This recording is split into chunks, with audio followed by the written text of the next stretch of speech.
Hello everyone, I am Disha Pamecha and you can call me Didi. Today we are going to start with part 2 of chemical reactions and equations. Lastly, we had differentiated between physical changes and chemical changes and read about the characteristics of chemical reactions. Today, in this video, we are going to read about the chemical equations.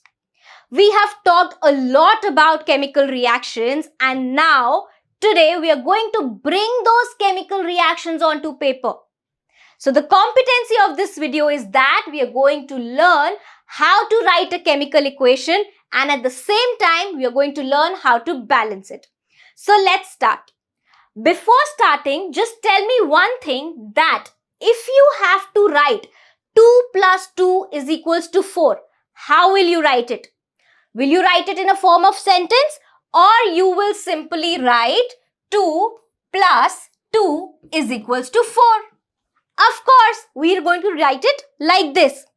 Similarly, when we talk about a chemical reaction, we don't write it in form of big sentences like magnesium ribbon burns in oxygen to give magnesium oxide. It is a very long sentence. It takes a lot of space and lot of time. So what do? We just pick up the keywords.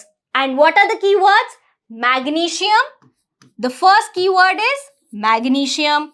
Now this magnesium reacts with what? Reacts with oxygen. Reacts with oxygen and this gives magnesium oxide. What does it give? Magnesium oxide. We can simply transform a sentence equation into a word equation. This is easier to write. But still, we have to learn such big spellings and it takes a lot of time. So now, like you write TWO2 in the form of a number, similarly, you can write magnesium with its symbol. Now tell me, symbol क्या होता है magnesium का? What is the symbol? Symbol is Mg. Symbol is Mg. For oxygen, it is O2 and magnesium oxide, it is MgO. So it is this easy to transform a word equation into a chemical equation. So now you see what is a chemical equation? It's a symbolic representation of a chemical reaction. And when we compare a chemical reaction to a chemical equation, the chemical equation is very short. And इतने short होकर भी इसने पूरी हमें क्या दे दी है? पूरी information हमें दे दी है that magnesium is reacting with oxygen to give magnesium oxide. Understood? So what is chemical equation? क्या होती है chemical equation? Symbolic representation of a chemical reaction. क्या होती है? Repeat after me. Symbolic representation of a chemical reaction and it makes a chemical reaction concise and more informative. बात समझ में आ गई? हमने क्या किया? हमने एक सेंटेंस इक्वेशन को ट्रांसफॉर्म किया वर्ड इक्वेशन में और वर्ड इक्वेशन को हमने सिंबल्स को यूज करके केमिकल इक्वेशन बना लिया. अब ऐसे ही पूरे केमिस्ट्री में हमारे पास में बहुत सारी रिएक्शंस आने वाले हैं, बहुत सारे इक्वेशंस आने वाले हैं, तो थोड़े से हमारे जो कॉमनली यूज्ड एलिमेंट्स हैं उनके सिंबल्स याद कर लेते हैं. Come on. So now here we start with hydrogen, that is H, helium He, lithium Li, hey heli baby, that is beryllium and boron, C, carbon, nitrogen, oxygen and fluorine, Ne, neon, Na, sodium, magnesium, Mg, aluminium, Al, Si, silicon, P, phosphorus, sulfur, S, chlorine, chlorine is Cl, Ar, argon, K, potassium and Ca, calcium. So what are these? These are certain elements जो हमारे को बहुत सारे आगे जितने भी reactions हैं उनको लिखने में काम आएंगे. एक बार फिर से रिवाइज करते हैं. Hydrogen H, helium He, lithium Li, beryllium Be, B boron, C carbon. Repeat after me. N nitrogen, O oxygen, F fluorine, Ne neon, Na sodium, Mg magnesium, Al aluminium, Si silicon, P phosphorus, S sulphur, Cl chlorine, Ar argon, K potassium, Ca calcium. So what is this? How are you going to learn this? Hey hell e baby, C nof nena, muggle sip sklurk ka. Again, hey hell e baby, C nof nena, muggle sip sklurk का. Understood? बात समझ में आ गई? तो इन सारे symbols को use करके हम काफी सारी और भी केमिकल इक्वेशंस लिख सकते हैं. So by now we know how to write a chemical equation. Now अब हमें क्योंकि पता है कि magnesium plus oxygen gives magnesium oxide, ये क्या है? हमारी एक इक्वेशन है. Now this equation has certain parts और ये इक्वेशन दो हाफ्स में डिवाइडेड है. जो आपको यहां पर ये एरो दिख रहा है, क्या दिख रहा है? You can see this arrow. So this arrow divides the reaction into two halfs. One is left hand side and the other is right hand side. So let's mark it. This is the left hand side and this is the right hand side.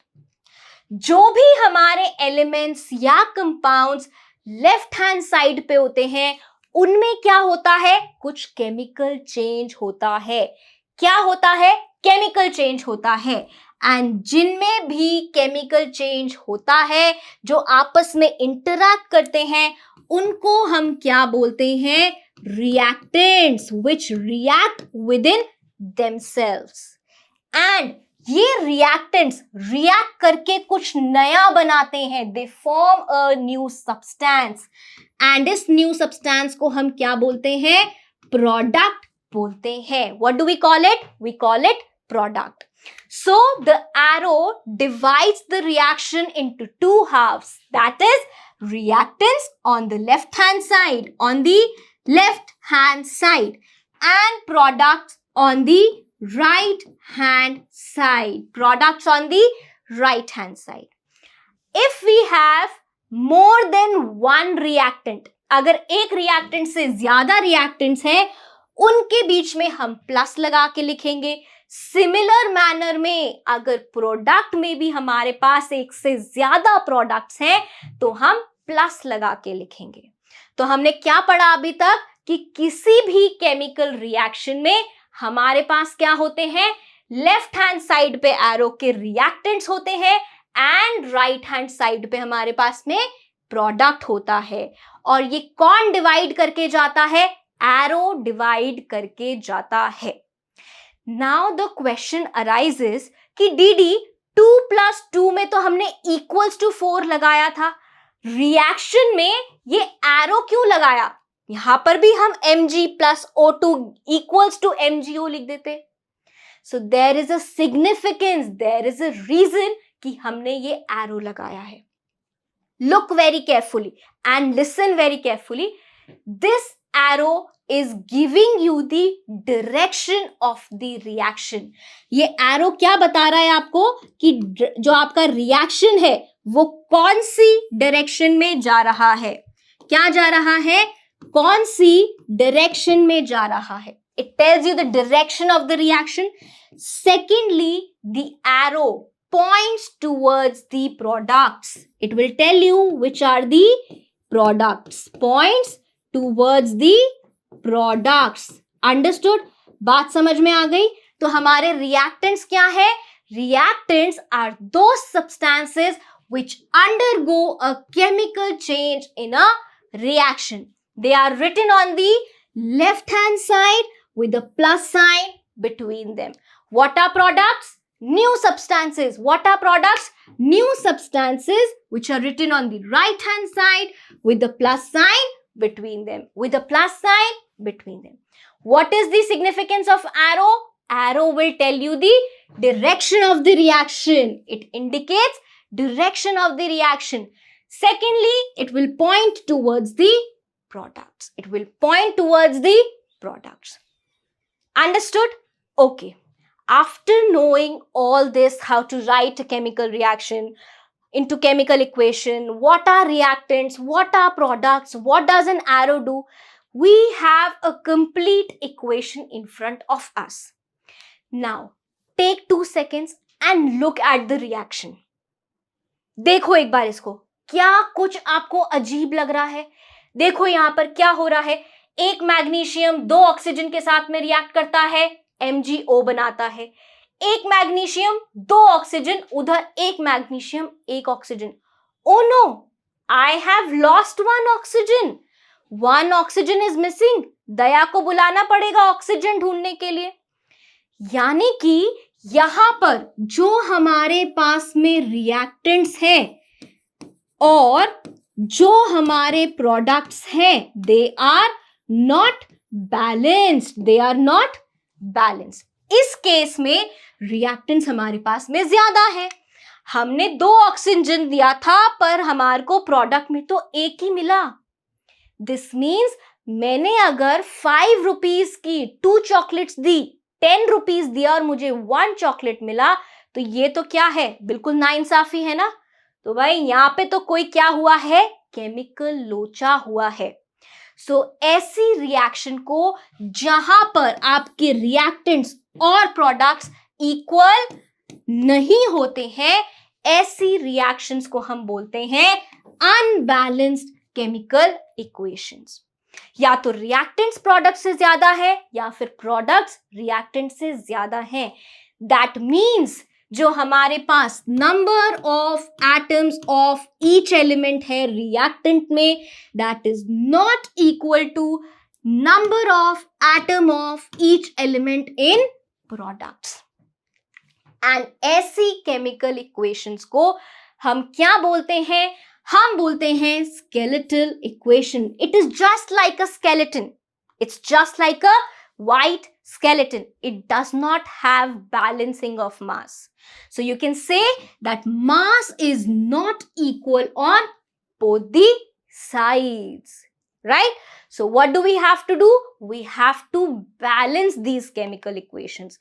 We have to make the reactants equal to the products. That is, number of atoms of each element in reactants must be equal to number of atoms of each element in the products. बात समझ में आ रही है? और ये कैसे होगा, यहां पर हमारे को कुछ मास बैलेंसिंग करना पड़ेगा. So you can see that here in the reactants we have 2 magnesium atoms, 2 oxygen atoms, and here we have got again 2 magnesium atoms and 2 oxygen atoms. Now reactants and products are both equal. Such equations which have reactants equals to product are called balanced chemical equation, and a balanced chemical equation satisfies the law of conservation of mass. ये क्या चीज है अब, law of conservation of mass? This law of conservation of mass rules all the chemical equations. This law of conservation of mass says that mass can neither be created, mark my word, neither be created nor be destroyed. मास ना कभी हम बना सकते हैं ना हम destroy कर सकते हैं. जितना भी मास रिएक्टेंट्स में होगा उतना ही मास प्रोडक्ट्स में होना चाहिए. That means mass of elements in reactants must be equal to mass of elements in products. अब आपने 10 रुपीज दिया है, 5 रुपीज की एक चॉकलेट है, तो आपको 2 चॉकलेट्स तो मिलनी चाहिए ना. यस और नो, तभी तो जस्टिस होगा. सो हियर हमने क्यों बैलेंसिंग की है इक्वेशंस की? So that we can justify कि अगर हमने 2 ऑक्सीजन हम एटम्स दिए हैं तो हमें प्रोडक्ट में भी 2 ऑक्सीजन एटम मिलने चाहिए। कुछ भी लॉस नहीं हुआ है, कुछ भी लॉस नहीं हुआ है। बात समझ में आ गई? तो ये जो पूरा बैलेंसिंग का प्रोसेस है ये क्या फॉलो करता है? कुछ मेथड्स फॉलो करता है, कुछ प्रोटोकॉल्स फॉलो करता है। एंड जिस प्रोटोकॉल मेथड की हम यहां आज बात करने वाले हैं that is your hit and trial method. अब आपने जब भी 2 व्हीलर ड्राइव करना सीखा होगा तो क्या आपने सिर्फ किसी को देखा कि हाँ 2 व्हीलर ऐसे बैलेंस करते, आपको पता है ऐसे चलाते, आपने किसी को देखा, ठीक है? तो वैसे ही हम यहाँ क्या करने वाले हैं, एक बैलेंस्ड केमिकल इक्वेशन देखने वाले हैं, that how a balanced chemical equation looks. Now see here, we have taken an example of equation. What are we doing? We are writing the number of atoms of different elements into a form of list. Here we have 4 elements: zinc, hydrogen, sulfur and oxygen. On the reactant side, we have 1 zinc, 2 hydrogen, 1 sulfur and 4 oxygen. On the product side, we have 1 zinc, 1 sulfur, 4 oxygen atoms and 2 hydrogen atoms. So when we tally, zinc is 1 and 1 atom on both the sides, hydrogen is 2 atoms on both the sides, sulfur is 1 atom on each side and oxygen is 4 atom on both the sides. So this equation looks like a balanced equation. बात समझ में आ गई? This equation looks like a balanced equation. But now tell me, क्या 2 wheeler को drive करता हुआ देख आपको ड्राइविंग आ जाती है? क्या आपको खुद 2 व्हीलर पे बैठ के उसको बैलेंस करके ड्राइव करने की प्रैक्टिस नहीं करनी पड़ती? ऑफ कोर्स करनी पड़ती है। तो यहां पर भी अगर आपको केमिकल इक्वेशन को बैलेंस करना सीखना है, if you want to learn how to balance a chemical equation, you will have to do it yourself. So यहां पर मैं आपके लिए क्या लेकर आई हूं? एक केमिकल इक्वेशन लेकर आई हूं जिसको मिलकर बैलेंस करने वाले हैं। तो वीडियो को पॉज करो, उठो, दौड़ो, कॉपी और पेन लेकर आओ। We are going to balance this equation. Understood? So as we discussed that whenever we are going to balance a chemical equation, it has certain protocol, certain method, that is hit and trial method. कोई भी method होगा तो उसके कुछ step by step instructions होंगे, yes or no? अगर आपको 2 wheeler drive करना है, so first of all you will what? Remove the stand, then sit on it, then turn on the ignition and then drive ना? अगर आप पहले कुछ भी कर लो कि आप ब्रेक वहां से स्टैंड ना हटाओ, सीधा इग्निशन ऑन कर लो, does that work that way? नहीं ना।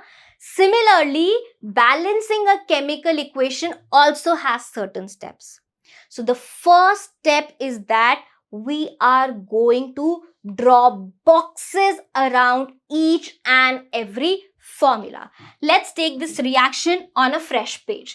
So here we have Fe, which reacts with water, H2O, and this gives Fe3O4 and it gives hydrogen, right? This is what our equation is. Okay. The first step is that we are going to draw a box around all the formula. Let's do it.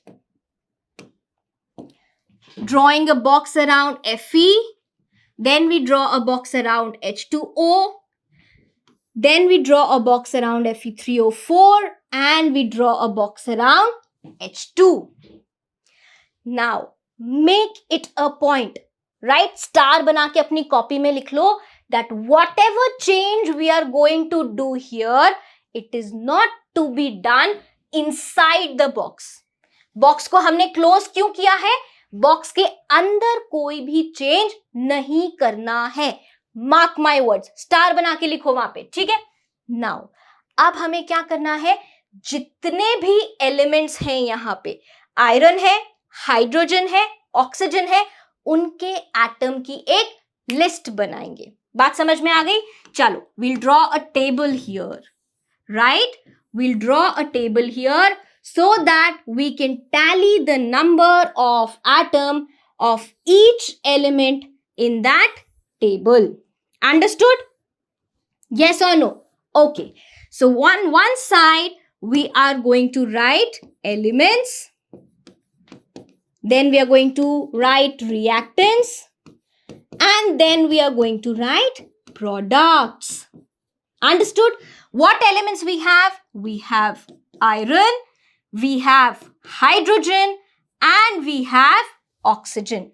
Now, quickly with me, you are going to write the number of elements present in the reactants. Come on, tell me how many Fe are there in reactants? बोलते जाओ मेरे साथ साथ में, क्या है बताओ? यहाँ पे Fe 1 है। कितना है Fe? Fe is 1, right? Hydrogen कितना है? Hydrogen has 2 atoms. ऑक्सीजन कितना है? 1 atom. Then we have iron as 3 atoms in product, Fe3. Oxygen, we have 4 atoms in oxygen and we have 2 atoms of hydrogen in the products. बात सही है या नहीं है? जल्दी से बता दो। ये सब क्या है हमारे? ये सब हमारे reactants हैं on the left hand side and on the right hand side we have the products. ठीक है, बात समझ में आ गई? ओके, अब यहां पे we have to find कि किसके एटम सबसे ज्यादा हैं. सो नाउ सी, मेरे को तो यहाँ पे ऑक्सीजन के एटम सबसे ज्यादा दिख रहे हैं, तो ऑक्सीजन रिएक्टेंट्स में भी हो सकता है या प्रोडक्ट्स में भी हो सकता है. Right now, I can see that oxygen is 4 atoms in the products and only 1 atom in the reactants. So we'll start balancing with oxygen. 4 products में है, 1 reactant में है. 1 को 4 कैसे बनाएंगे? कैसे बनाएंगे? मल्टीप्लाई करेंगे 4 से. क्या कर देंगे? मल्टीप्लाई करके ऑक्सीजन को 4 बना देंगे. Now the question is, where are you going to put this coefficient 4? Are you going to write it like this, H2O4? Or are you going to write it H2O box में है और यहां 4 लिख दिया? No, both these are wrong methods. Whenever we add a coefficient, it has to be added in front of the box. In front of the box. कहाँ डालेंगे? In front of the box. So here we are going to write 4 here. Understood? तो हमारा oxygen क्या हो गया? Balanced हो गया. But यहां तो वही बात हो गई, एक तीर से 2 निशाने. आपने ऑक्सीजन को बैलेंस करने के लिए 4 लगाया, लेकिन यहां पे तो हाइड्रोजन भी साथ में. वो क्या हो गया? 4 2 जा 8. जो बैलेंस था यहां पे वो इम्बैलेंस हो गया. प्रोडक्ट में सिर्फ 2 एटम्स है, रिएक्टेंट्स में 8 एटम हो गए. प्रोडक्ट में भी 8 एटम करने पड़ेंगे. कैसे करेंगे? कैसे करेंगे? मल्टीप्लाई कर देंगे 4 से. कितना हो गया हाइड्रोजन? 8. लगा दें 4 यहां पे? लगा दो भाई, लगा दिया. अब यहां पे देखो क्या हुआ. Hydrogen balance, oxygen balance. क्या बचा है? आयरन बचा है, द लास्ट एलिमेंट. प्रोडक्ट्स में कितना है? 3 है. प्रोडक्ट में कितना है? 3 है. रिएक्टेंट में कितना है? 1 है. रिएक्टेंट में 1 है. कैसे करेंगे 3? कैसे करेंगे 3? जल्दी बोलो. Multiply by 3. That means we are going to add a coefficient 3 in front of Fe. बात समझ में आ रही है? बात समझ में आ रही है या नहीं आ रही है? So this is how we are going to get a balanced chemical equation. Understood? Completed? Okay. Now, इस equation से क्या आपको पता चल रहा है कौन सॉलिड है, कौन लिक्विड है, या कौन गैसियस स्टेट में है, या कौन पानी में डिसॉल्व्ड है? नहीं पता चल रहा है. तो ये केमिकल इक्वेशन का पर्पस सॉल्व नहीं हुआ. केमिकल रिएक्शन से हमने कंसाइज तो कर दिया, लेकिन इंफॉर्मेशन स्टिल इनकम्प्लीट। तो हमारे पास में यहां पर क्या है, फिजिकल स्टेट्स ही नहीं है। So we are going to write the physical states. How do you write a physical state? If something is present in solid state, we are going to write it in bracket S. If something is in liquid state, we are going to write in bracket as L, small l.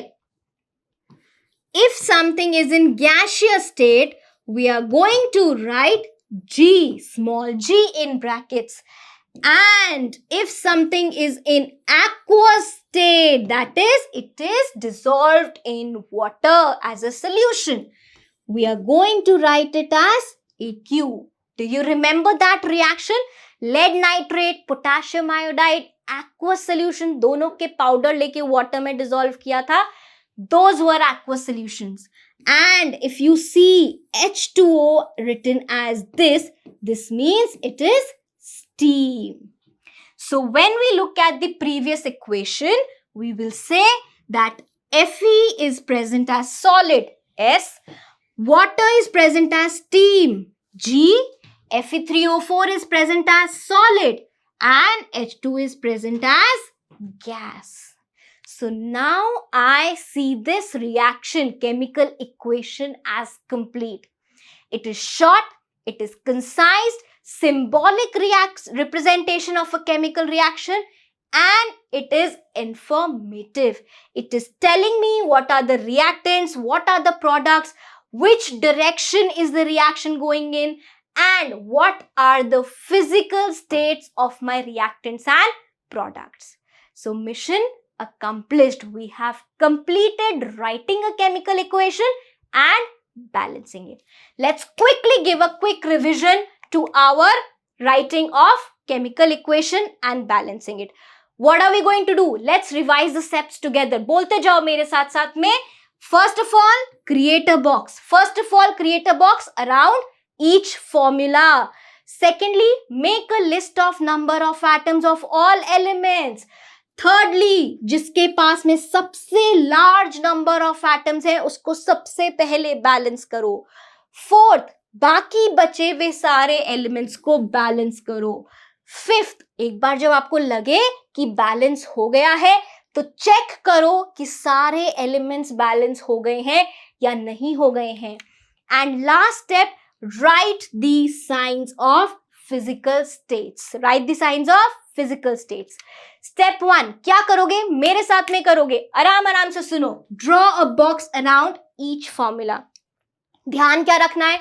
ध्यान क्या रखना है? Do not change anything inside the box. कहां नहीं change करना है? Box के अंदर नहीं चेंज करना है. ये रिएक्शन है, केमिकल इक्वेशन है. हर फॉर्मूला के चारों तरफ हमने क्या बना दिया? बॉक्स बना दिया. सेकंड क्या करना है? लिस्ट बनानी है. एलिमेंट की लिस्ट बनानी है. रिएक्टेंट में कितने एटम्स हैं, प्रोडक्ट में कितने एटम्स हैं. थर्ड क्या करना है? जिसका नंबर ऑफ एटम्स सबसे ज्यादा है उसको हमें बैलेंस करना है. ऑक्सीजन का नंबर सबसे ज्यादा था, प्रोडक्ट में 4 था, रिएक्टेंट में 1 था. सबसे पहले उसको बैलेंस करेंगे. 4 से मल्टीप्लाई करके हमने बॉक्स के बाहर कोफिशिएंट लिखा है, आगे की तरफ लिखा है. ना ऊपर ना नीचे ना पीछे. कहाँ लिखा है? फ्रंट में लिखा है बॉक्स के. ठीक है, कहीं भी हम बॉक्स के बाहर नहीं लिखेंगे, सिर्फ और सिर्फ कहाँ लिखेंगे? इन फ्रंट लिखेंगे. Do not alter the formula of the compounds और elements involved in the reaction. कैसे नहीं लिखना है? H2O4 ऐसे नहीं लिखना है, या फिर H2O अगर ये आपको ऐसे ब्लॉक में दिया हुआ है तो ऐसे पीछे 4 नहीं लिखना है, या नीचे नहीं लिखना है, या ऊपर नहीं लिखना है. Understood? Now we have a partly balanced chemical equation. Let's balance the other atoms. Oxygen balance किया, हाइड्रोजन को बैलेंस करेंगे. हाइड्रोजन हमारे पास में कितना था? हमारे पास में रिएक्टेंट में वो 8 हो गया, प्रोडक्ट में 2 ही था. 4 से मल्टीप्लाई किया, 4 कोफिशिएंट लगाया, हाइड्रोजन को भी 8 बना दिया. Now we have only iron atom left. Iron products में 3 था, आयरन प्रोडक्ट्स में 3 था, रिएक्टेंट में 3 कैसे करें? मल्टीप्लाई कर दो 3 को, 3 कोफिशिएंट लगा दो। आयरन बैलेंस हो गया। अब हमें क्या करना है? सारे एटम्स को रिएक्टेंट्स में भी प्रोडक्ट्स में भी काउंट करना है। Fe, हाइड्रोजन, ऑक्सीजन, रिएक्टेंट्स में कितने हैं? रिएक्टेंट्स में 3 है, प्रोडक्ट में कितना है? 3 है। हाइड्रोजन रिएक्टेंट में कितना है? 8 है, प्रोडक्ट में कितना है? 8 है। ऑक्सीजन रिएक्टेंट में कितना है? 4 है, और यहां पे प्रोडक्ट में कितना है? 4 है। Iron both places 3, hydrogen reactant products 8, oxygen both reactant and product 4 each. Now we have this reaction completely balanced. What are we going to write? We are going to write the physical states of the reactants and products in each equation. कैसे लिखेंगे? Solid होगा small s, liquid होगा small l, aqueous होगा aq small letters में, और अगर water gaseous state में present है, that means steam के form में present है. So now we have a complete, concise and informative chemical equation with us. We started with an unbalanced equation and we have come to an balanced equation. Understood? समझ आया? अपने आप कर सकोगे? बिल्कुल कर सकोगे। तो यहाँ पर हमारे पास में कुछ रिएक्शंस ऐसे भी होते हैं जिनके लिए कुछ स्पेसिफिक कंडीशंस चाहिए होती हैं। ये कंडीशंस टेम्परेचर हो सकती है, प्रेशर हो सकती है, कोई एंजाइम हो सकता है, सनलाइट हो सकती है, हीट हो सकता है, कोई कैटलिस्ट हो सकता है। तो अगर हमें हमारी इक्वेशन में, रिएक्शन में कोई ऐसी कंडीशन देनी है तो उस कंडीशन को भी रिएक्शन में मेंशन करना होता है। तो इक्वेशन में हम उसको कहां लिखने वाले हैं? We are going to indicate it either above the arrow और बिलो द एरो। अगर एक है तो या तो ऊपर लिख दो या नीचे लिख दो, अगर एक से ज्यादा है तो एक को ऊपर लिख दो और एक को नीचे लिख दो। डीडी एग्जाम्पल दे दो, डीडी एग्जाम्पल भी लेकर आई है। सो यहां पर आपकी बुक में एक एग्जाम्पल क्या दिया है? दैट कार्बन मोनोऑक्साइड का गैस रिएक्ट करता है हाइड्रोजन गैस के साथ में एट 340 एटमॉस्फेरिक प्रेशर। एक स्पेसिफिक कंडीशन हो गई। Where have we written it? We have indicated above the arrow. Similarly, when plants do photosynthesis, they need sunlight and chlorophyll. They need sunlight and chlorophyll, which is indicated both above the arrow and below the arrow. So this was all about writing a chemical equation and balancing a chemical equation. So in this video, what did we learn? We learned that how to transform a chemical reaction into a chemical equation, and we also learned how to balance the same and make it more interactive. अब DD ने पढ़ाया है और आपने पढ़ा है तो एक छोटा सा असेसमेंट तो बनता है। So here we have the first question. Balanced form of Fe plus H2O gives Fe3O4 plus H2 is. इसका बैलेंस्ड फॉर्म बताना है। सो क्या होता है? हमारे पास 3 atoms of iron, 4 molecules of water, Fe3O4 1 molecule and 4 molecules of H2, right? So is this balanced? 3 Fe, 3 Fe, 8 hydrogen, 8 hydrogen, 4 oxygen, 4 oxygen. That means the answer is A. आया? Correct हुआ? बताना मुझे कमेंट्स में। Let's move on to the next question. Next question asks, in a chemical reaction, mass can neither be dash nor dash. So what is this? This is our law of conservation of mass. So that says in a chemical reaction, mass can neither be created and nor be destroyed. Understood? Now let's move on to the last question that says in a balanced chemical equation, the reactants and products have the same number of atoms of elements. Reactants and products both should have the same number of elements. Is it true or is it false? It has to be true because we have to justify the law of conservation of mass. So the answer is true. So this was all about writing a chemical equation and balancing the same. I'll see you on the other side. Till then, bye-bye.